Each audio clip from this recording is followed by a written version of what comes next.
Oui, bonjour, je suis le docteur Fadel Seibou et je vais vous parler de l'urologie préventive qui vise à prévenir l'apparition, la progression ou la récidive des maladies urologiques par des stratégies de dépistage, d'éducation, de modification des comportements de santé et euh, d'intervention précoce.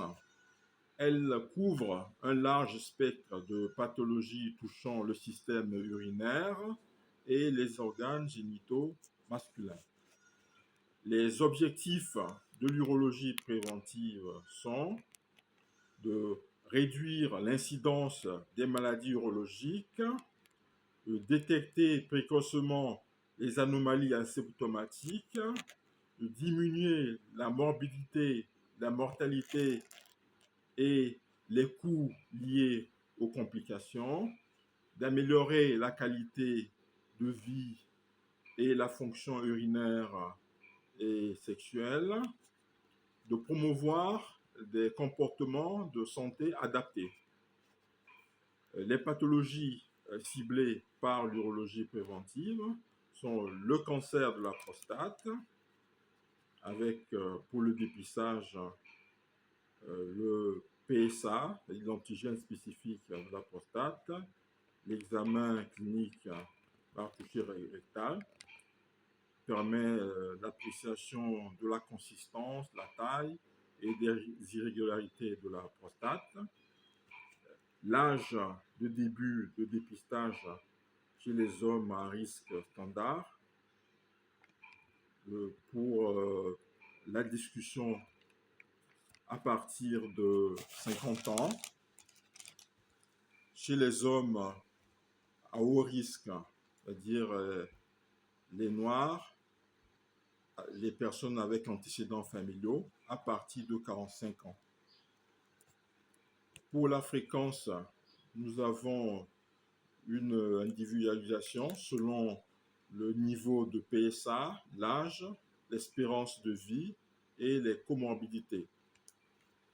Comme recommandation clé datant de 2023-2024, nous avons l'United States Preventive Task Force qui recommande le dépistage personnalisé après discussion bénéfice-risque à cause du risque de sous-diagnostic. Nous avons l'European Association of Urology qui préconise un dépistage organisé chez les hommes à haut risque. Nous avons les biopsies ciblées par IRM en cas de suspicion qui réduit les biopsies inutiles. Comme facteur de risque modifiable, nous avons le régime riche en graisses saturées, faible en légumes, la sédentarité et l'obésité. Nous avons ensuite le cancer du rein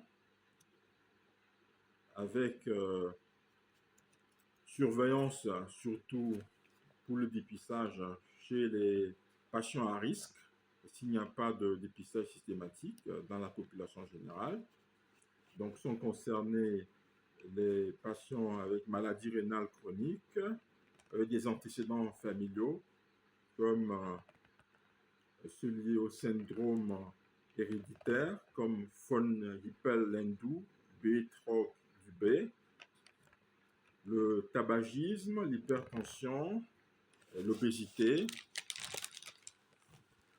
En prévention, on préconise l'arrêt du tabac, le contrôle de l'hypertension artérielle, la prévention de l'obésité, d'éviter l'exposition aux toxines, notamment aux solvants et aux métaux lourds. Voilà.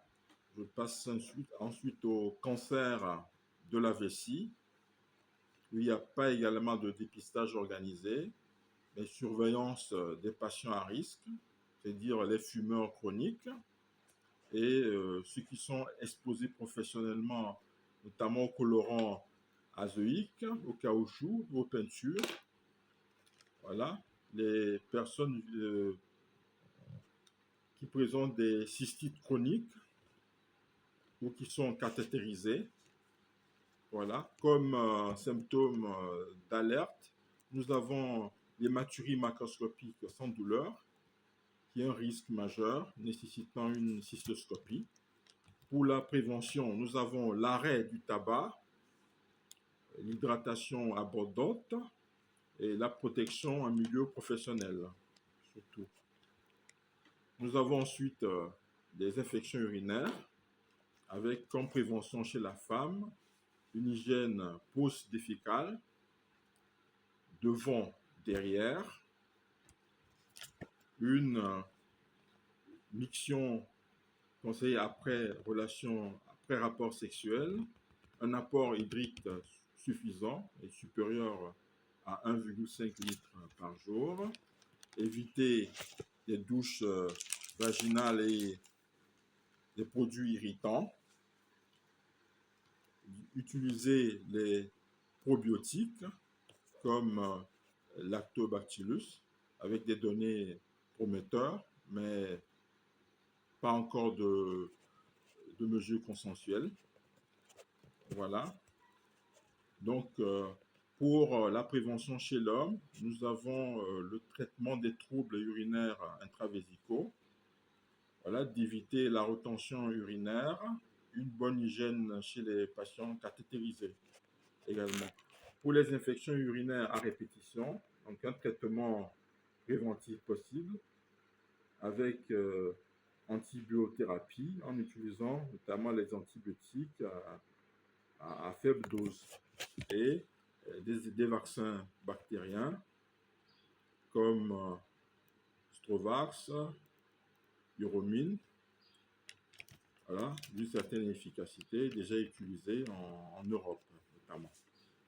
Nous avons ensuite des lithiases urinaires avec comme facteur de risque la déshydratation chronique, un régime riche en sel, protéines animales et en oxalates, l'obésité, le syndrome métabolique, des antécédents familiaux. Et pour la prévention, nous avons une hydratation supérieure à 2,5 litres par jour, c'est conseillé, un régime pauvre en sel, c'est-à-dire moins de 5 grammes par jour, une modération de protéines animales, le fait d'éviter des boissons sucrées, une supplémentation en citrate de potassium en cas d'hypocitraturie. Voilà, l'analyse des calculs pour adapter la prévention. Nous avons ensuite l'hypertrophie bénigne de la prostate, où il n'y a pas de prévention optimale spécifique, mais il y a les facteurs de risque modifiables comme l'obésité, la sédentarité, le syndrome métabolique, le régime riche en graisses saturées. Il est conseillé une activité physique régulière qui réduit significativement les symptômes, une alimentation de type méditerranéenne, c'est-à-dire riche en légumes, fruits et oméga 3.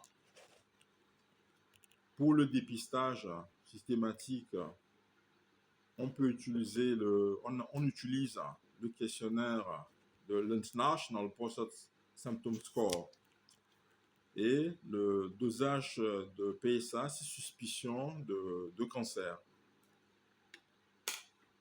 Nous avons ensuite les troubles de la fonction sexuelle, c'est-à-dire les troubles érectiles ou éjaculatoires.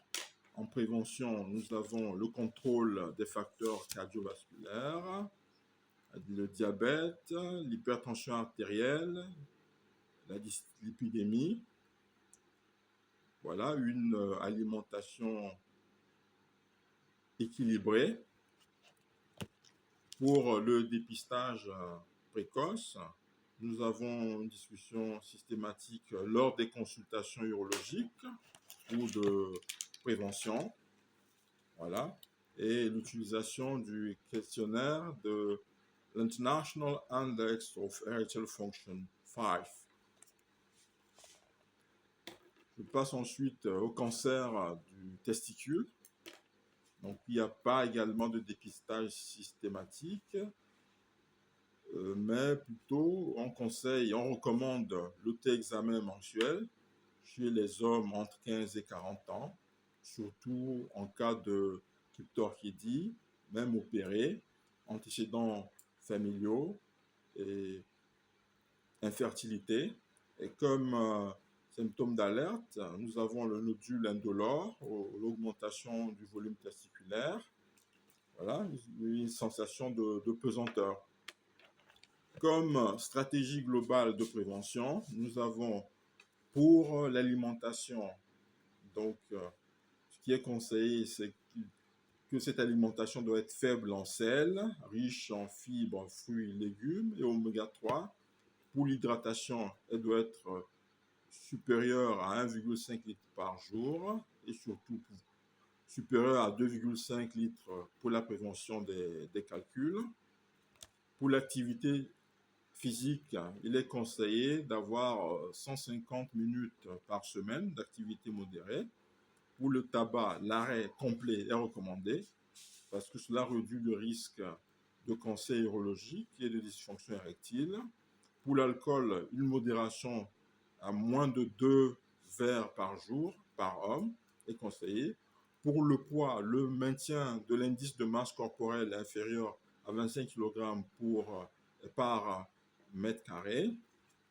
Pour la santé sexuelle, l'utilisation des préservatifs, le dépistage des infections sexuellement transmissibles, un suivi régulier si activité à risque.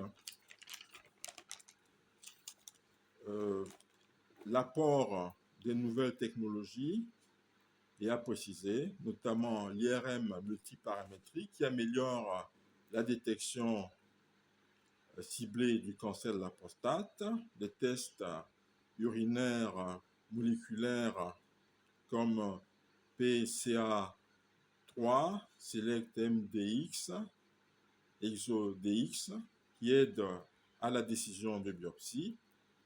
Nous avons la télémédecine et les applications de santé qui permettent le suivi des symptômes urinaires et les rappels d'hydratation. Nous avons la génomique qui permet l'identification des sujets à risque héréditaire. Je vous remercie.